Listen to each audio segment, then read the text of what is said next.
For thousands of years, from the shadowed halls of ancient empires to the gleaming towers of modern governments, a tiny fraction of people have controlled almost everything. Was it luck, strategy, or something much deeper, something etched into the very fabric of human nature itself? Let's peel back the layers. Hierarchy isn't some invention of politics or society.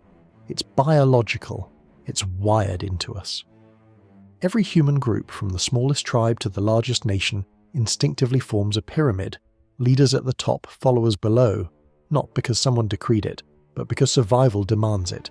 Think about it. In wolf packs, the alpha leads the hunt, protects the den. The others fall in line. Knowing their place ensures the pack's strength. Translate that to ancient Rome. The Senate, with its patricians commanding legions, while the masses built the empire brick by brick. Fast forward to today, modern corporations mirror this exactly. CEOs at the helm steering billion-dollar ships while employees execute the vision. Even in tech giants like Google or Amazon, the structure holds: visionaries at the top, innovators below, all driving toward dominance. This isn't coincidence, it's evolution. Humans sort themselves because chaos breeds weakness and order breeds power. The question is, why do so few rise to the top? Enter Plato, the architect of Western thought. In his Republic, he unveiled a brutal truth. Only a tiny elite are fit to rule, the philosopher kings. These aren't just smart men, they're enlightened souls who've transcended the illusions of the world. Picture this: Plato's allegory of the cave. Imagine prisoners chained in darkness, staring at shadows on a wall, mistaking them for reality. That's most of humanity, trapped in ignorance, swayed by fleeting desires and false perceptions. But the philosopher king? He's the one who breaks free, ascends into the light of true knowledge, and returns to guide the others. Why only 1%? Because true leadership demands wisdom, not popularity. It requires seeing beyond the veil, understanding justice, virtue, and the greater good. The masses, Plato argued, are ruled by appetites: food, pleasure, status. They live in the shadows, content with illusions. The elite? They master themselves first, then the world in ancient Athens.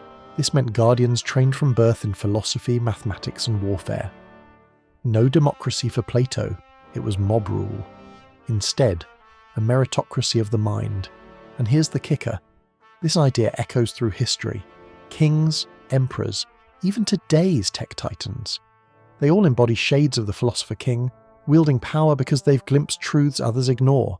Think of Elon Musk, envisioning Mars colonies while the world scrolls memes, or Jeff Bezos building an empire from a garage by seeing e-commerce's future before anyone else. These modern philosopher kings don't just lead companies, they shape civilizations. But power isn't always noble. Sometimes it's ruthless. If Plato dreamed of enlightened rulers, Machiavelli stripped away the fairy tale. In The Prince, he delivered the raw, unfiltered manual for seizing and holding power. Morals? Irrelevant. Results? Everything. Machiavelli lived in the cutthroat world of Renaissance Italy. City-states at war, betrayals in every shadow he observed. Power isn't given, it's taken. And once you have it, you guard it like a fortress. Rule 1. Appear virtuous.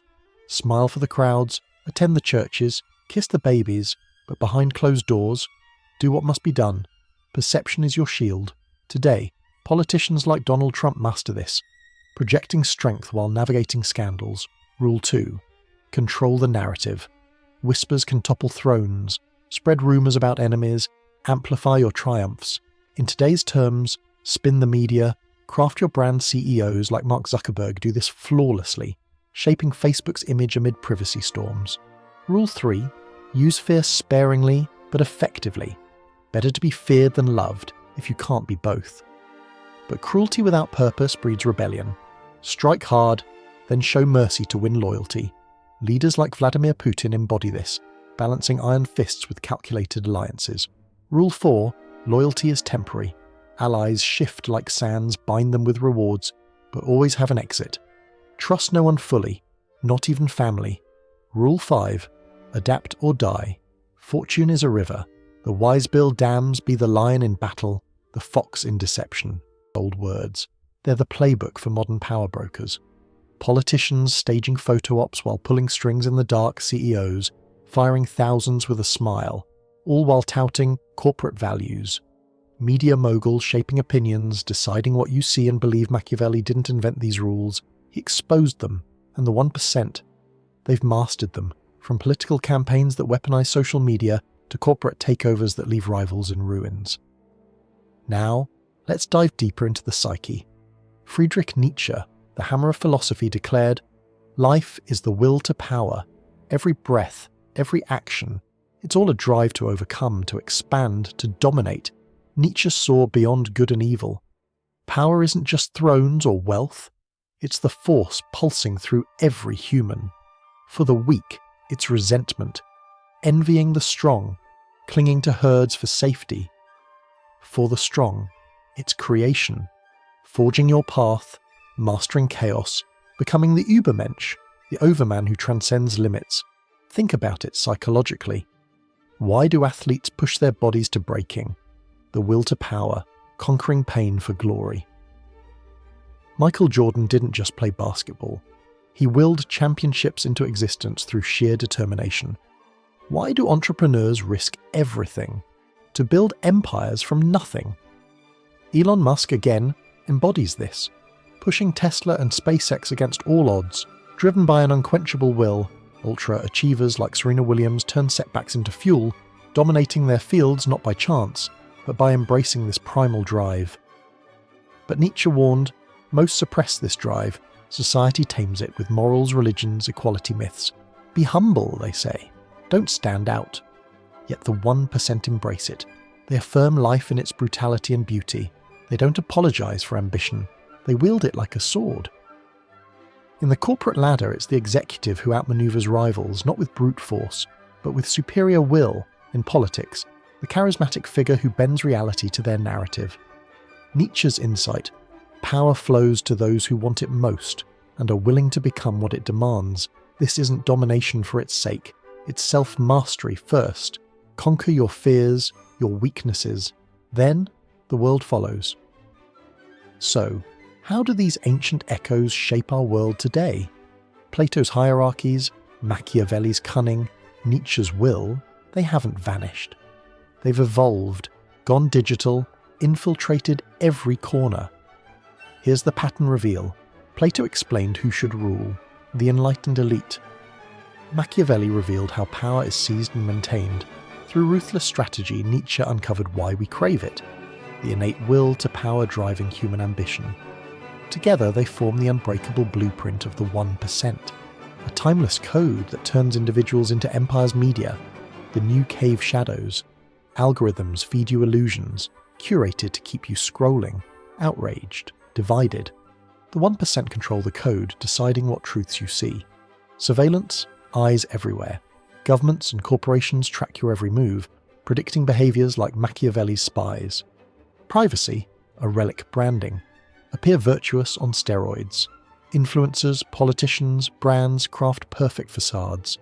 One scandal and the house crumbles, but the masters recover, spinning gold from dirt social status, Nietzsche's will in action, likes, followers, net worth, modern scorecards, climb or fall, money, the ultimate lever. It buys influence, loyalty, even laws. The 1% hoard it, not for luxury but for control. Algorithms amplify this. Social media rewards the bold, the controversial. The quiet masses fade, the power-hungry rise, ancient rules, turbocharged by tech. The pyramid stands taller than ever. In this age of endless noise, tweets, notifications, distractions, the real power lies not in brute force but in depth. To understand power is to understand the world. It's peeling back the layers, seeing the hierarchies, the manipulations, the drives that shape empires and lives. This is the Neo-Renaissance, a rebirth of thinking. Not the shallow scrolls of the masses, but the profound inquiry of the elite. Study Plato to grasp justice, master Machiavelli to navigate shadows, embrace Nietzsche to fuel your will, rise above the cave, forge your path. In a world of followers, be the philosopher king of your domain, think clearer, act bolder, live with purpose. The 1% aren't born, they're made through relentless pursuit of wisdom. Whether you're building a business, leading a team, or mastering yourself, these truths are your edge. The ancient fire reignited for the modern age. Power didn't change, technology didn't change it, civilization didn't change it, only the mask changed. If you want to think like a modern polymath, welcome home. Subscribe for more dives into philosophy, power, and the human edge. This is Neo-Renaissance. Until next time.